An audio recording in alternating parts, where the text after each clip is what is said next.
ఇప్పుడు నేను ఉద్యోగం చేస్తే నీకు వచ్చిన నష్టం ఏమిటి?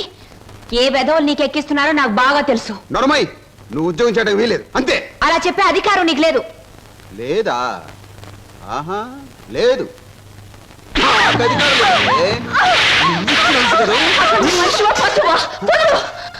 ఇప్పుడేమంటావు? ఆడదాని మీద చేయి చేసుకునే ప్రతి వెధవని ఏమంటారో నిన్ను అదే అంటాను. అక్క నేను వస్తాను. మర్యాద చెప్తున్నాను, ఈ రోజు నుంచి నువ్వు ఉద్యోగం చేయడానికి వీలేదు. ఒక్కడుగు ముందుకు వేస్తాను. వేసి తీరుతాను. వేసి తీరుస్తావటే? కదిలావా నీ అక్కపోతే కిసాన్ పాలవుతుంది. అక్కనే చేయకు, నీకు దండం పెడతాను. అక్కనే చేయకు.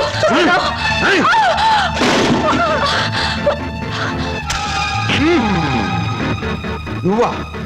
ఎందుకు ఆ పని? నన్ను చేస్తున్నది వెధవ పని గనక, వెధవలు చేసే పని గనక. ఒక పేపర్లు అమ్ముకునే వారితో మాట్లాడాల్సిన అవసరం నాకు లేదు. రేపటి పేపర్లో నువ్వు ఆడదాన్ని తగలబెట్టావన్న వార్త కంటే నిన్ను నేను వెరగొట్టి హాస్పిటల్లో పడేశానన్న వార్త చదివే వాళ్ళకు చాలా బాగుంటుంది.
బుక్ చేసాం, కన్ఫర్మ్ అయ్యాయా? Okay madam, it's confirm. Thank you sir. అమ్మవాడే ఇక్కడ వేలాడుతున్నాడే, చెప్పండి ఏం సాయం కావాలో చేస్తామా. నువ్వు? మేం చాలా పెండ్లి కొడుకు నేనే. అక్కడ తోశారు, ఇక్కడ పెట్టుకున్నారు. అవును, మొన్న మీ బావవాడిని పోలీసులు జీపులు ఇచ్చికెళ్తా ఉండారే, ఏమి తప్పు చేసి ఉండాడే? అసలే ఆవిడ బావగారు జైలుకెళ్ళినందుకు బాధపడుతుంటే నువ్వు పిచ్చి పిచ్చిగా గుచ్చి గుచ్చి అడుగుతావేంట్రా పచ్చి వెదవా. శంభో పోతండి. ఆగండి. ఏమండి, ఇంతకీ మా బాధ ఏమిటో తెలుసా? మీ బావగారిని, అదే నా స్నేహితుడు ఎనిమిదాకుల వెంకట్రావుని ఆ డాన్స్ అబ్బాయి కొట్టి జైల్లో పెట్టినందుకు మేము బాధపడిపోతున్నాం. 2 రోజుల నుంచి నిద్రపోయిన 6 జాత మారేజ్ బ్యాగ్ ఎట్టుకున్నారు మా బాస్. అయితే ఏమిటి ఇప్పుడు? నేను అడిగింది నువ్వు ఒప్పుకుంటే మనిద్దరం ఒక్కటే. అదే మీ బావగారిని జైల్లోంచి విడిపిస్తాను, ఆ తర్వాత ఈ హోటల్లో నీకు ఉద్యోగాన్ని ఇస్తాను, ఈ హోటల్నే నీకు దానం చేస్తాను. అయితే నేను చెప్పినట్టు మీరు తప్పకుండా చేస్తారా? ఈ నిశాచరుడి మీద సాక్షిగా. చిన్నప్పటి నుంచి నా మీద ఒట్టేసిన వాళ్ళు అందరూ పోయారు. ఇప్పుడు చెప్పండి. మా బావని ఇంకో 10 సంవత్సరాల పాటు జైల్లోనే ఉంచండి. మా అక్క సుఖంగా ఉంటుంది. మీ రుణం తీర్చుకోలేం. రామేశ్వరం వెళ్ళిన శనీశ్వరం తప్పదని. చూడండి, ఆ 3 రూమ్స్ క్యాన్సిల్ చేయండి. రూమ్స్ ఎందుకని క్యాన్సిల్ చేయడం?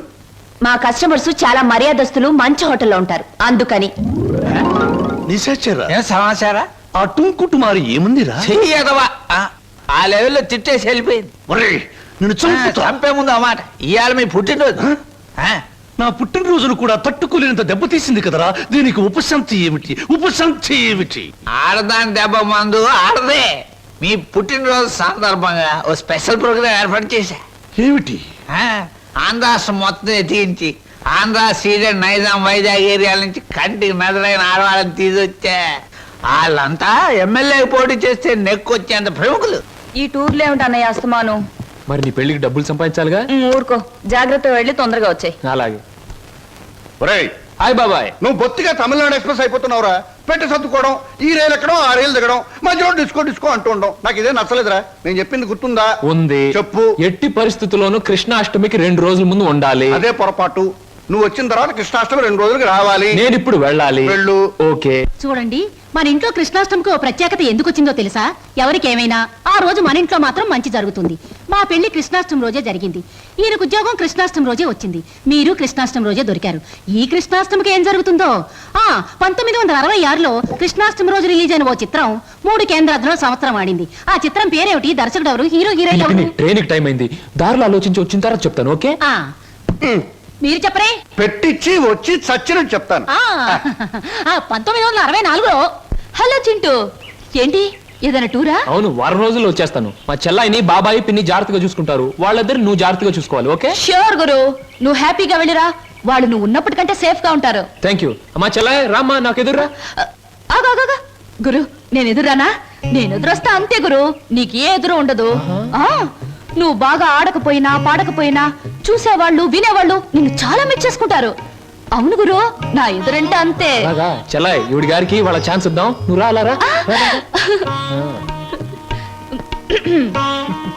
Come on, I'm ready. Guru, wish all the best. చూడు హీరో, నేను ఎదురొచ్చాను, జాగ్రత్తగా తిరిగిరా, లేకపోతే ఏమైనా నాకు మాట వస్తుంది. చూడు, ఎప్పుడు మా చెల్ల ఎదురొచ్చేది. ఒకసారి మార్పు జరిగింది. ఓ పెద్ద తుఫాన్ వచ్చింది, అంతే చెదిరిపోయాం. మళ్ళీ ఇప్పుడు నువ్వు ఎదురొచ్చావు. ఏం ప్రమాదం జరుగుతుందో ఏమో. ఏం పర్వాలేదు గురు, ఒంటరిగా వెళ్తున్నావు, వీలైతే జంటగా తిరిగి వస్తావు. అరే, టైం అయిపోతుంటే నిలబడతావేంటి? వెళ్ళు వెళ్ళు వెళ్ళు. ఇవాళ భోజనంబు వింతైన వంటకంబు అహహగారులెల్ల. ఏ, ఉప్పు కాస్త తక్కువే. సరే. అవును ముద్దమందారం, మీ అన్నయ్య ఇందాక వెళ్తూ వెళ్తూ తుఫాన్ అన్నాడేమిటి? అదంతా ఓ పెద్ద కథలే. పెద్ద కథైనా చిన్న కథైనా కథే కదా, చెప్పు. ఇది ఒకటి వెలిగి చావదు, అగి పెట్టేస్తాను. నువ్వు ఇక్కడ పని చూసుకో, నేను తీసుకొస్తాను. ఎక్కడ అగిపెట్టి? దేవుడి గదిలో ఫోటో దగ్గర ఉంది. నువ్వు పిండి కలుపు, నేను తీసుకొస్తాను. Hello, how are you? Fine. అగిపెట్టి.